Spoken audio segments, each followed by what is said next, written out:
The workplace has become adaptable, and we as humans have had to become adaptable to the way we do things and the way that we're successful in work. As I tend to think of things from a security mindset, even being able to recruit people into security from diverse backgrounds that come at problems or come at solutions from different and creative aspects is so helpful. And so being able to adapt to those is going to be important for all of us.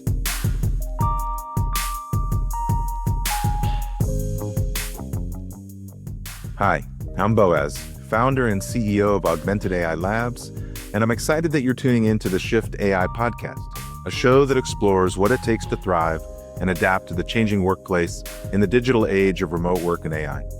In today's episode, I'm thrilled to welcome Paul Bingham, Senior Vice President and Executive Dean of the College of Technology at Western Governors University. Paul brings a fascinating background that spans from a full career with the FBI, where he worked on white-collar crime and later specialized in cybercrime investigations, to his current role pioneering innovative approaches to online education.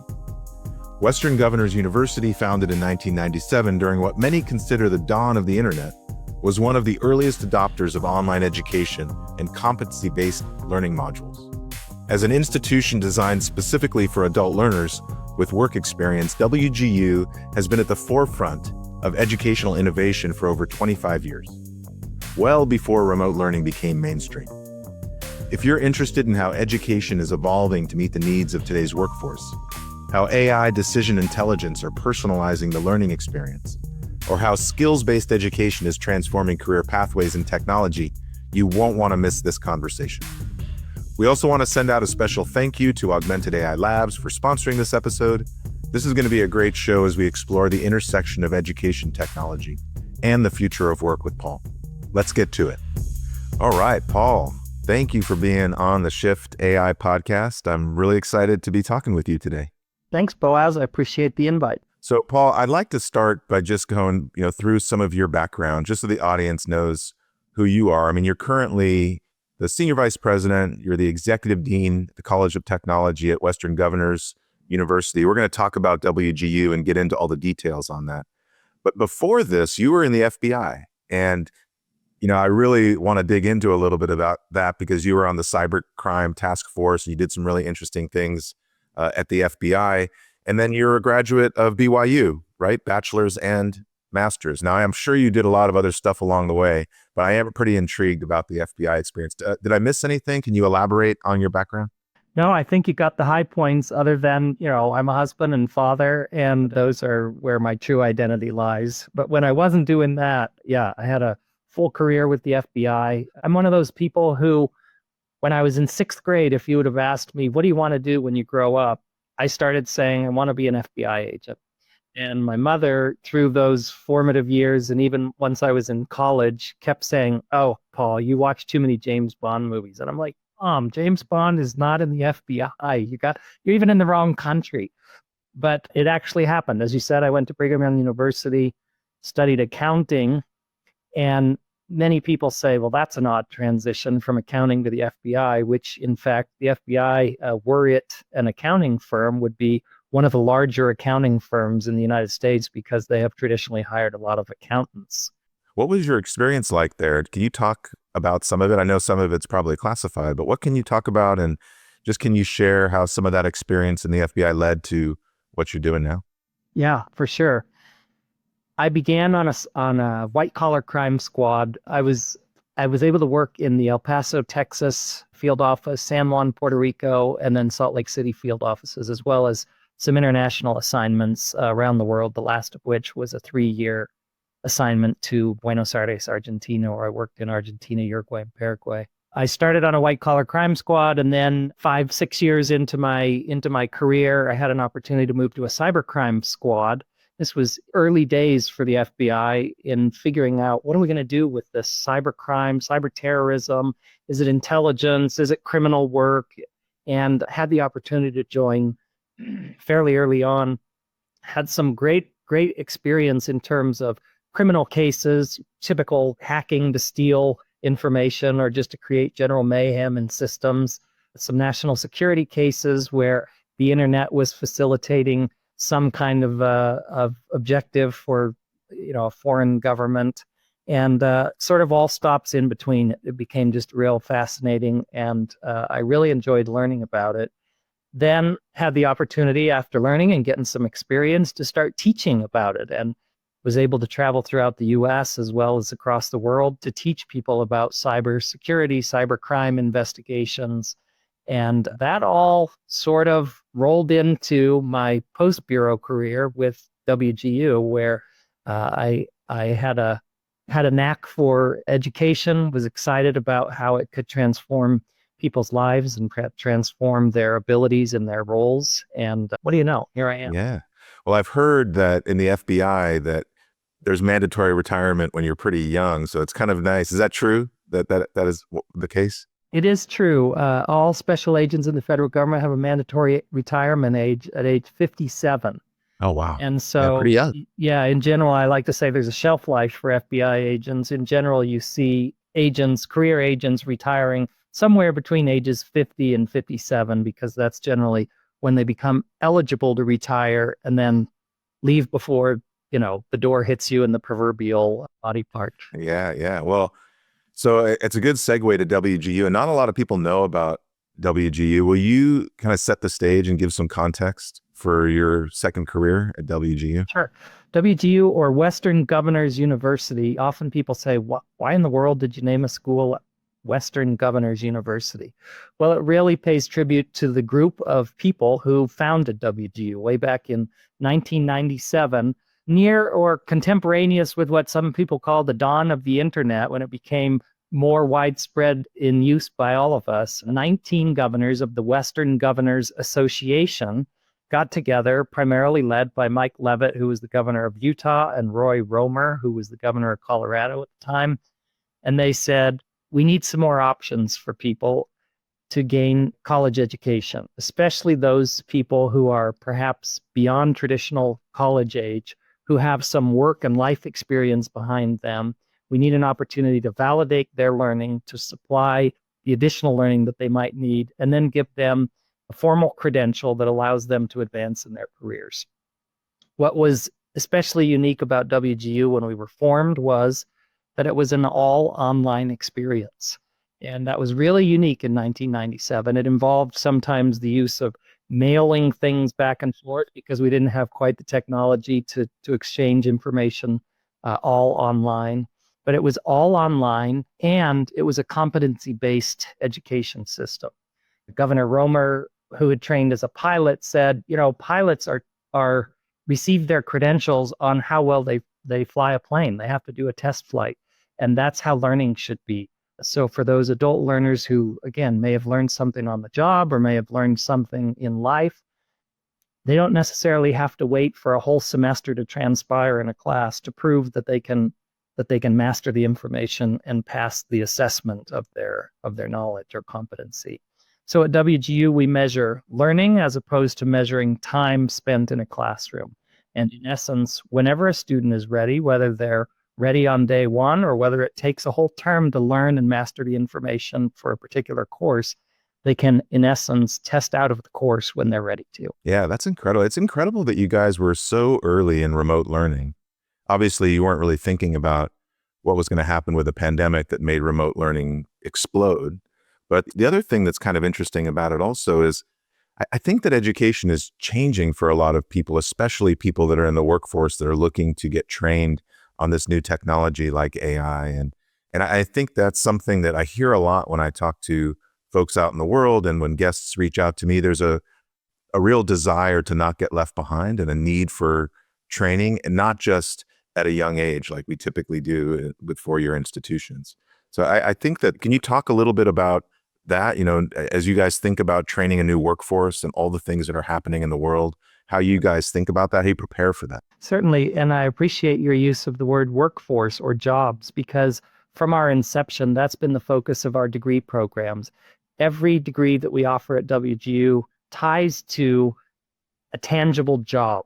And in fact, we measure our success by our graduates' success, not just in how many diplomas we're awarding, which is an astounding number, by the way, over 400,000 since our founding in 1997. But we want to ensure that our students are successful in the workplace. And in the School of Technology, very early on, I can't take credit for it because it was already happening before I got here. But some really wise people looked at the tech profession and especially the security aspects of the tech profession and said, so there's these certifications out there that are interesting and important to people looking for jobs. And then also a lot of jobs require diplomas. And there's often a debate which is more important and more helpful in getting a job. And we at WGU have for a long time said, well, why don't we do both of them? So we've integrated third-party certifications into many, many of our degree programs so that students are earning these certs in pursuit of their degree. And then as you talk about the evolution of the workplace or the requirements, it's now moving. Well, we've often said certs will get you help get you an interview, but it's your experience that really gets you a job. And so we're trying to find increasing ways to help students get hands on keyboard or experiential learning opportunities where they can graduate in essence with a portfolio of experience that helps them during a job interview to stand at a whiteboard and if the interviewing manager says this scenario just happened, here's your marker, sketch it out on the whiteboard, what would you do? Oftentimes students who haven't had the experience then are kind of caught like a deer in the headlights. And well, gee whiz, I know the principles, but I've never applied them. So I think that's certainly where we've been heading. And then in the future, there are some state governments, for example, who are having a hard time finding enough qualified candidates for roles. So they're starting to reduce the requirement of a college degree and saying, we don't care about the college degree anymore. We just want the skills that you can apply because we're desperate for people in some of these roles. And when you marry all of that context with the rapid advances of what's going on in the tech industry as a whole, we have our work cut out for us to always trying to peer over the horizon, as it were, in terms of what are we preparing students for? Because a student who starts with us today very likely may not graduate for 4 years, and so we want to be somewhat predictive in what we're preparing them for 4 years from now. How are you thinking about the fact that now we have libraries and libraries of information, more than we can keep in our head, in our pocket, and we're using chat to be able to access that using natural language? How has that changed your sense of what to teach students and how to prepare them for this workforce? My perspective on that has been very similar to when the calculator came on and became widespread availability of the pocket calculator, that perhaps some legacy math teachers thought, oh dear, this is the end of arithmetic. And in fact, the calculator just facilitated our application of all of the arithmetic principles that we needed to do our jobs or go about our daily lives. I view the generative AI or the different chat models as the same thing. They are facilitators to the things that we're doing to help enable us to do them faster, sometimes easier, and sometimes more effectively. So what we're trying to do in our curriculum is to integrate those as much as possible to mimic what students or graduates are doing when they end up in the workplace. I'll also say that we're using those as much as possible to help make our own, to say, curriculum design faster, better, more accurate, and more applicable. There's no reason why we cannot also leverage those technologies to help design the learning experience for our students. Yeah, can we talk more about that? Because I've been talking to a lot of people in the education, especially in the learning and development departments inside organizations. And they've been telling me that this technology allows them to have a much more personalized experience for their students or onboarding and training their technologists inside their companies. Is that true in your case too, when you think about the potential for this to generate content related to coursework? Is it all going to start to get very particular to my needs? I hope so. We're certainly headed in that direction. We already have the opportunity to offer for the different types of learners, whether some students may prefer text or some students may prefer a lecture environment, or some may prefer an interactive video experience or an immersive experience. We're already able to tailor the content or offer multiple varieties of content so that students have choice and can progress in the best way possible for them. At WGU, we're doing some development of what we think is groundbreaking application of decision intelligence into the learning experience. If you think of the traditional education model, educators typically provide us sort of a rote set of teachings to students, and we don't know whether they've learned or not learned until we give them an exam. And if a student is stuck along the way, it's incumbent upon the student to try and get access to the professor and say, I think I need help. There's something I'm not understanding. But we don't really know how to measure their progress in their learning until they take an exam, and then either they passed or they failed. And then we start trying to remediate. And we're looking at the process prior to the exam and trying to understand how can we measure whether a student is progressing in the most effective way so that they will be successful when they do face the exam, and of course, by extension, be successful having the knowledge and abilities when they're in the workplace. We're applying now. We've just started applying a decision intelligence platform that rests on all of our other systems. And as an online institution, we do have the advantage of gathering a lot of data around our students, their use and interaction with learning resources, and based on that, how they perform on exams. We're able to form predictive models about their performance even before they take an exam. And through the use of machine learning and AI, this decision intelligence platform also allows us to create a digital twin of each student and start exploring the various possibilities of which course would they be most successful in next. And even for an instructor or a professor to say, what type of outreach should I do with the student so that I can personalize that outreach and also personalize the timing of that outreach so that the student perhaps doesn't even know that they're stuck, but the data are informing us that the student needs a little bit of help, and we can become much more proactive, much more personalized in our approach. That's really amazing, because you hear a lot about having a tutor in your pocket. It's late at night, you've got a question, you're stuck, and you've got this chat natural language interface that you can ask the question. But you don't hear a lot about the tools that the teachers have to actively reach out to a student that's struggling. It might not even know it based on the data, and then inject a little bit of something that gets them unblocked and moves them along the way. So that's fascinating. So you guys call that decision intelligence. Yeah, that's correct. And now, before we dive deeper, I want to take a quick moment and tell you a little bit about one of our podcast partners. As a listener of this show, I know you're trying to stay on top of all things AI and tech, which is why you have to check out the amazing GeekWire podcast, produced by GeekWire and hosted by Todd Bishop. It's a treasure of insights featuring industry leaders and the latest tech trends that are shaping our world. It's the perfect companion podcast to Shift AI. GeekWire podcast is where technology meets curiosity and covers the world of technology, startups, and geek culture. Expand your tech horizons and join the conversation. Tune into the GeekWire podcast today, a perfect complement to our own discussions here. Don't miss out. Follow the GeekWire podcast on Apple Podcasts, Spotify, or your favorite listening app. Before we go further with the interview, I want to tell you about one of our podcast sponsors, Augmented AI Labs, and how they're transforming businesses through intelligent AI solutions. Augmented AI Labs specializes in helping organizations unlock their potential with Gen AI, starting with your most valuable asset, your business knowledge. Their comprehensive process begins by identifying critical workflow challenges and knowledge needs, then building custom solutions that make your company's expertise instantly accessible.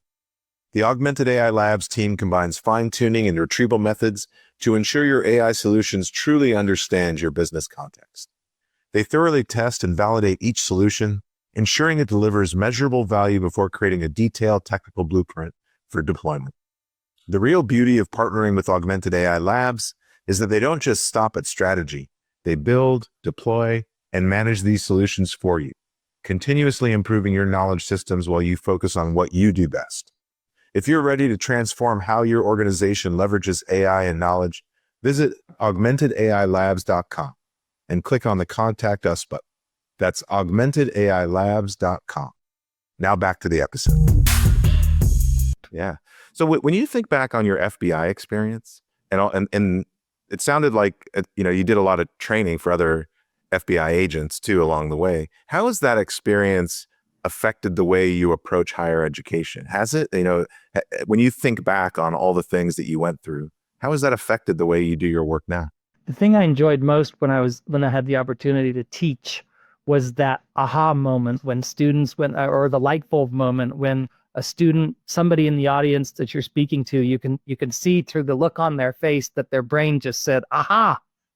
And then of course measuring the learning was when that student took whatever it was that we talked about and changed some either some way that they approached an investigation or changed the way that they were thinking about something. Then you know that, oh wow, it really took hold. I would say that I think I'm deviating a little bit from your question, but I would say that going back to that transition from the FBI to Western Governors University, that was the one thing that really excited me about Western Governors University, is having spent 24 years trying to protect our country and protect the innocent and find justice. There was a noble mission associated with all of those aspects of my career with the FBI. And when I was introduced to WGU and learned more about our mission here, I kept telling those who I was dealing with at the time that there seems to be a nobility in your mission here at WGU. And I was just really attracted to that. And I will say, after now almost 5.5 years here, I'm similarly motivated and even more so by the mission that we have. Yeah. Well, let's double down on that idea of the aha moment. I think that a lot of people, when they think about the future of work, especially the future of remote work, there is this emptiness of mentorship. There's people miss, especially young people, miss being in the office and having a mentor and having experiences that allow them to learn and learn more quickly. And you guys have been doing remote learning for a long time. How are you thinking about mentorship of students that are basically doing most of their work online? These are older students, so that's one question. And then tie that to the mentorship that you've received over the years, especially early in your career. So can you kind of talk about both at the same time? Sure. I don't know if you're aware of it, but at WGU, we actually have a faculty position known as a program mentor. And our students repeatedly, as I interact with current students or with our graduates, they repeatedly talk about how grateful they were for their program mentor. This is a faculty member who is assigned to them just before they start their first courses in their programs, and who generally stays with them for the duration of their journey at WGU until they graduate, as opposed to our course instructors or professors who interact with students, but only individually based on the course that they happen to be enrolled in. And these program mentors help with, think about an academic coach, sometimes a life coach, sometimes a career coach. They're providing this sage advice throughout the student's journey, and also an important role of accountability, so that the student feels that they are accountable not just to themselves, but also somebody else who, well, I'm going to be checking back with you in a week, so let's see how you're doing on that course.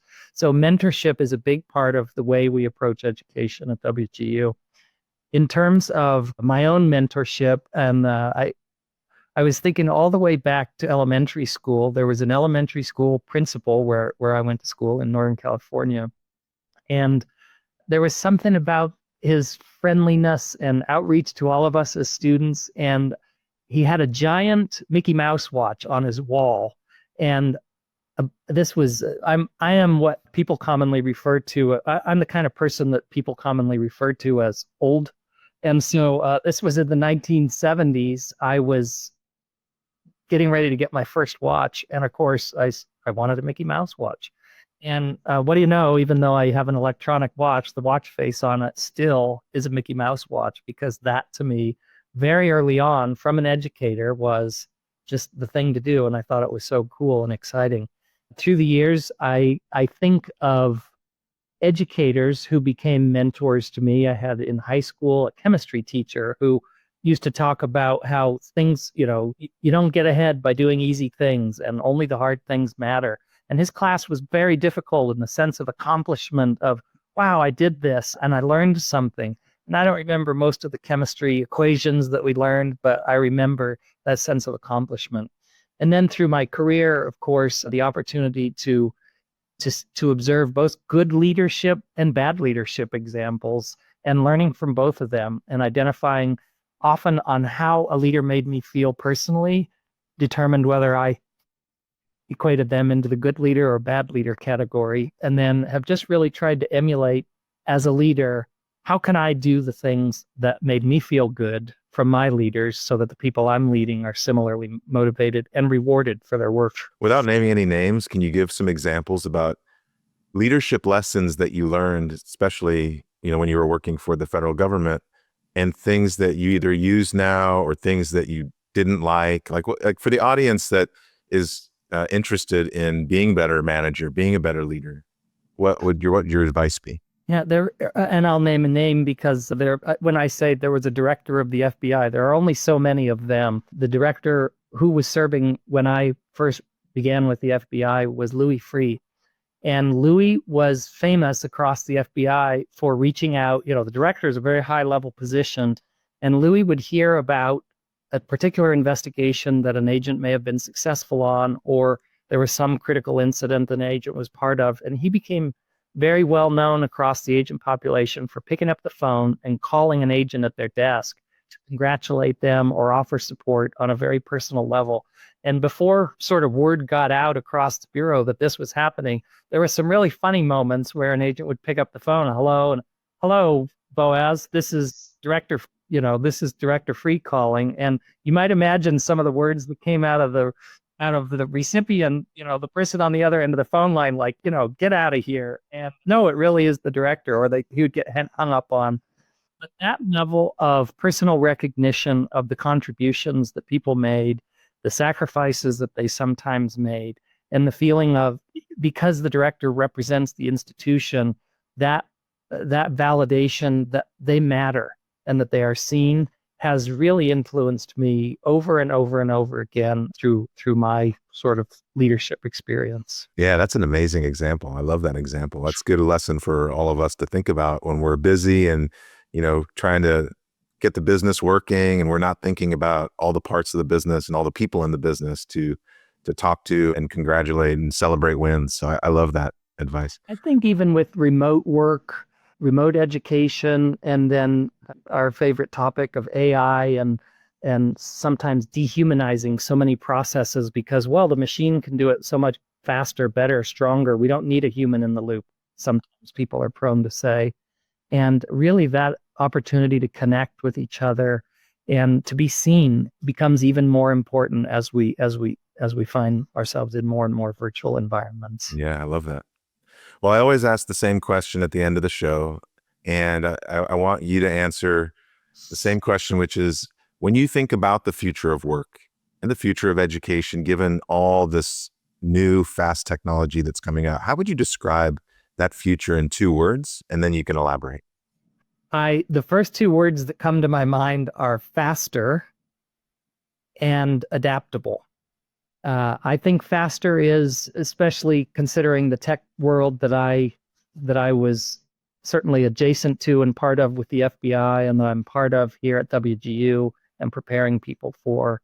It is just that everything is happening faster, whether that's advances in technology, whether that's evolution of the workplace itself. Who would have predicted back in 2020 that the world would go remote suddenly over a period of weeks? Well, first we came to a screeching halt, and then we quickly adapted to how can we continue to work and move things forward. I just think it's going to continue going faster. The flywheel has started turning, and it's just going to keep turning faster. So it's incumbent upon us to be adaptable, which is my next word, so that we don't get stuck in our old ways, and that we're always embracing something new. I think it's exciting that, we could either be fearful or excited about it. I choose exciting. It's going to be a bit of a roller coaster, and we're not sure exactly what turns or twists are coming ahead sometimes, but they're going to come quickly, and then that pushes me to adaptable.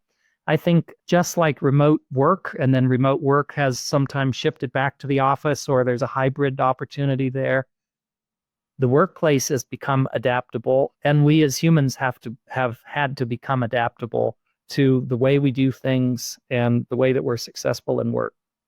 I think also adaptable applies to embracing the opportunity for diversity in the workplace, because as I tend to think of things from a security mindset, even being able to recruit people into security from diverse backgrounds that come at problems or come at solutions from different and creative aspects is so helpful. You heard, or we discussed earlier, that I came from an accounting background, not typically known as the most creative thinkers in the world. I certainly recognize that I have to surround myself with people who are more artistic and more creative, because with the increasing pace comes so many changes that perhaps just aren't expected. And so being able to adapt to those is going to be important for all of us. Yeah, I love it. Well, that makes a ton of sense. And it's an exciting future. It's happening fast. And every day there seems to be new changes. But I didn't know too much about WGU until we met. And I'm encouraged that there's universities that are thinking in the ways that you guys are thinking about, and especially training older students and getting them ready for a workplace that I think is going to look a lot different in the future. So, Paul, thank you so much for being on the show. I really, really appreciate talking to you on the Shift AI podcast, and I'm looking forward to staying in touch. Thanks, Boaz. Likewise, it's been a pleasure. That's a wrap. Thanks for tuning in. What an insightful conversation with Paul Bingham from Western Governors University. His journey from FBI cybercrime investigations to pioneering online education highlights the importance of adaptability in our rapidly changing world. Precisely the quality he identified as essential for the future of work.